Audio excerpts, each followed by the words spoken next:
From San Diego, California, this is the Frug Life Podcast, the show that teaches you how to save, invest, and earn money. Here's the host, Mr. Frugal himself, Ricky Hirsch.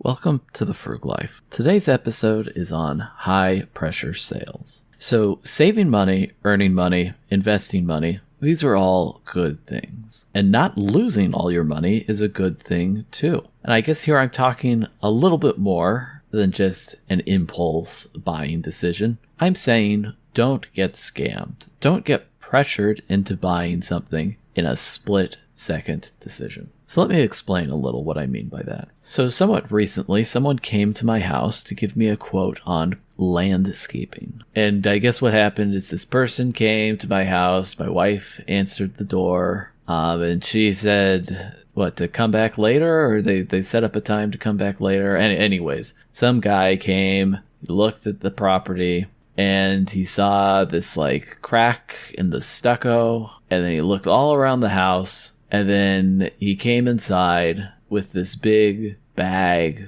of things. And he went into an hour-long pitch about how we needed to redo all the stucco on the whole house. But instead of doing that, we could buy this fancy thing called coolwall and use that instead. And at the end of the day, he gave me a 13 grand quote to fix this issue. 13 grand, enough to buy a car of some sort, I guess not a brand new car, but a car. And there's a few things about this experience, right, that I think I could take away from it. And one is that if someone comes to you selling something, you may want to be a little bit skeptical, right? A really good painter, for just example, right, doesn't go door to door soliciting his painting services probably. He has, a website or a client base, and people just come to him because he's good and people understand that he's good, right? So whenever someone comes to you to sell something, you may want to just take a step back and just Google their ratings on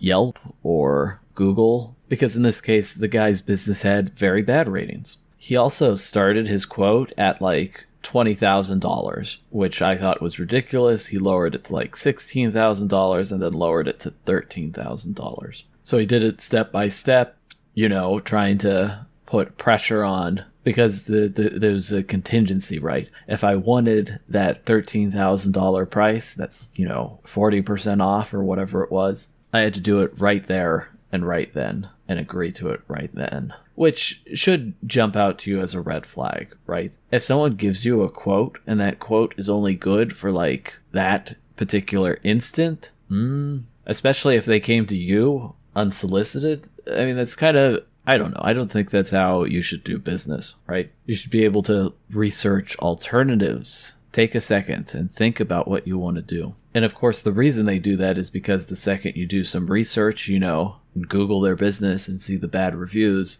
they know you're going to not want to do business with them. And I assume that if you try to find someone yourself to do the service that they were going to do, or an equivalent service, it's going to cost substantially less. And so that's one reason why someone might pressure you to make a deal right there on the spot, because they don't want you to look at those alternatives. So if you have a good product or a good service, I think you should welcome comparison shopping. If you're the best, you'll let your product stand on its own merits. And if you don't, you'll want customers to commit right now to purchasing your product and not look for alternatives. Another technique that was used by this individual was a phone call to a superior, where they need to ask for permission, that they want to lower the price even more, so they go on a phone call with some supposed superior, and they chat with them, and they give you more concessions, right? In this case, they said,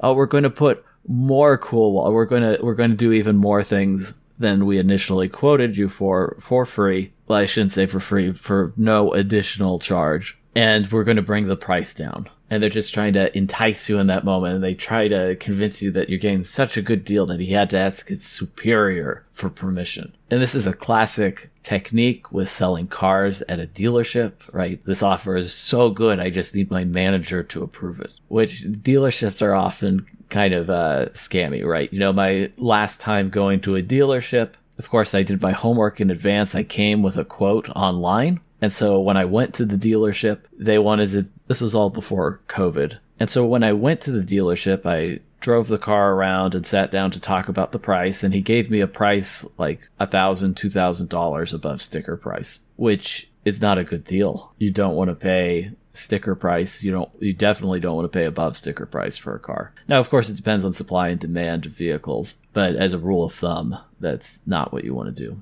And so I told him flat out, I'm not going to pay above sticker price for this. And in fact, and then I pulled out the quote at that point and said, I'm looking for you to beat this quote right here. And the sales guy is kind of like surprised, right? Because, I guess he thought that he was going to take me for a ride, right? Because he is just going to give me this big, huge quote above sticker price. All the while I know, like, that's not the anchor point that this negotiation should begin at, right? We need to start at this online quote. And, honestly, I think the salesman did like a pretty crappy job at selling, because I was really put off by that fact that he miscalibrated so much. Maybe that works for him most of the time or some of the time. But for me, I did not like that encounter and the fact that he tried to rip me off by so much money. So he didn't get my business that day, and I did not buy a Toyota from that dealership. All right, so we're going to take a quick break, and we will be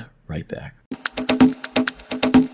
Welcome back. So I just wanted to iterate a few things. One is that car dealerships and door-to-door salesmen might not be outright scams, right? But if you are paying a substantially higher price than you should, it's, it's not like a total rug pull, right? It's not like a Ponzi scheme, but there definitely is an element of being taken advantage of there. So just to clarify that, because I think it wasn't clear. One other example that I thought of that I wanted to share was the object lesson the door-to-door salesman had. So everything was super calculated, right? The way that he got at the door or got a return appointment by talking about landscaping. And the fact that he had this briefcase or box full of object lessons for selling coolwall. Like, it was all calculated, right? That he knew he was going to do some coolwall presentation. Otherwise, he wouldn't have brought all that stuff with him. And he starts it off by playing this video of someone's house getting destroyed because of stucco damage and water damage. And he's trying to instill this, fear in you. That, if you don't act now, your house is going to be destroyed. Which is another high-pressure tactic. If someone instills a ton of fear, that they're trying to solicit you a response right now based on fear, you should also be a bit cautious as well. Like that same car dealership, I had my car serviced there because there was some, recall or something. So Toyota paid for some recall or whatever, some part change. So we brought the car in, got the part changed, and while they're there, they of course inspect the vehicle and then give you a laundry list of things like, oh yeah, you have $6,000 of repairs you need to make on this vehicle and you need to do it right away. And of course, my 2004 Toyota Corolla was not even worth $6,000, right? So of course my answer is no, I'm not going to spend $6,000 repairing a $4,000 vehicle. Thank you very much. But then they'll kind of try to pressure you and saying it's critical that you do this. So just be cautious, right? So like I said, I have lots of negative stories about my local Toyota dealership.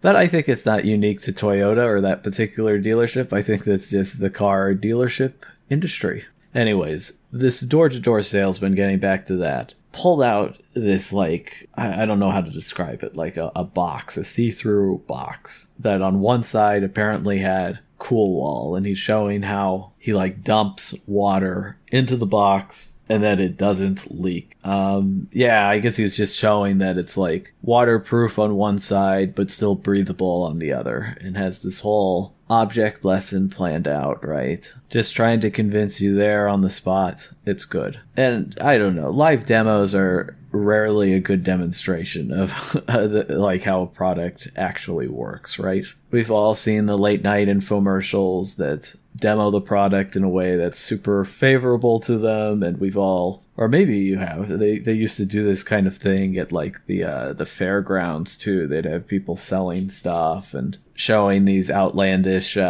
presentations and just, I don't know, demonstrating how their product is superior. And of course, this is by someone who is like practiced and trained at doing what they do, and is probably not a good representation of the results you would get at home on your own. All right, well, that was a little bit rambly. Let's just wrap this up and say, be careful when someone is trying to pressure you into buying something. If they are like super calculated and are reading your emotions, be careful. You may want to just take a step back. Phone a friend. Ask them what they think about this situation. Chances are getting another perspective may help you understand how a particular item may not be the best deal. Ask me, Mr. Frug, and I'll tell you not to buy the thing. I'm just kidding. All right, well, thank you for listening to today's episode. I hope you have a good week. Don't buy overpriced things. Don't get pressured into buying things you don't need. And as always, stay frugal.